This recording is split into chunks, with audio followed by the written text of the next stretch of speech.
Hi all. So ఇవాళ ఎపిసోడ్లో కార్తీక్ వాళ్ళ నాన్న తిన్న బిల్లు కట్టక కొద్దిగా ఫన్ ఉంది. అక్కడ ప్లేట్లు కడిగిస్తారు, కూరగాయలు దొరికిస్తారు. సో మరి ఎందుకు అంటే 620 ఎవరికైనా ఫోన్ చేస్తే చేస్తారు కదా, ఫోన్పేనో గూగుల్ పేనో. ఆయనకు ఆలోచన రాలేదు. సరే కడుగుతాడు, అదైపోతుంది. ఏదో ఫన్ జనరేట్ చేద్దామని చూశారు ఇవాళ ఎపిసోడ్లో. అక్కడ బాగానే ఫన్ జనరేట్ అయింది. దాని తర్వాత ఈ శివన్నారాయణ ఇంట్లో వీలునామా రాస్తాడు.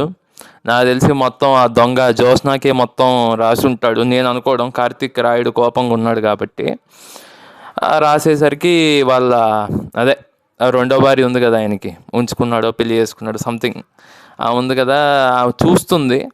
చూసేసరికి ఏంటి అని అడిగితే నీకు విడాకులు ఇస్తున్నానని చెప్పి ఆయన కూడా జోకేస్తాడు ఎప్పుడు లేనిది. వేసేసరికి ఆమె ఏడుస్తూ ఉంటుంది. అదేంటో మరి, అంటే ఆ వయసులో ఆయన విడాకులు చేంజ్ చేయగలుగుతాడు నాకైతే తెలీదు. మీకు తెలిస్తే కింద కమెంట్ సెక్షన్లో మెన్షన్ చేయండి. దాని తర్వాత ఇంకా మళ్ళీ వీళ్ళ ఇంటికి వస్తుంది. ఈ కార్తీక్ వాళ్ళు హోటల్లో ఉన్నప్పుడు సరే, కానీ ఇంట్లో ఉంటే ఇదే గోల.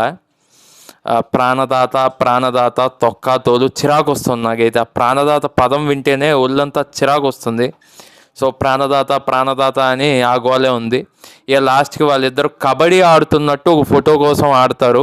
సో అక్కడ ఏదో రొమాంటిక్గా ఏదో క్రియేట్ చేద్దాం అనుకున్నాడు, కానీ నాకు లిటరల్గా ప్రో కబడ్డీలో ఇద్దరు ప్లేయర్లు మన సుమో లాంటి దీప పాపం చిన్న పుల్ల లాంటి కార్తీక్ బాబు మీద పడిపోయినట్టు అనిపించింది. సో ఇద్దరు అలా పడతారు. కార్తీక్ బాబు తప్పించుకోలేక మన ఇదే సినిమా భీమ్లీ కబడ్డీ జట్టులో నానిలా చచ్చిపోయినట్టు కింద ఉంటాడు. కింద ఉండి చేతులు పైకి ఎత్తుంటాడు, కానీ లైన్ అందదు పాపం. సో ఎందుకంటే ఎంతైనా దిట్టమైన పర్సనాలిటీ కదా దీపది. సో అలా ఎండ్ అయిపోయింది ఎపిసోడ్. నాకు నచ్చలేదు అది, కానీ ఆ ముందు కొద్దిగా కామెడీగా ఉన్నాయి అవి.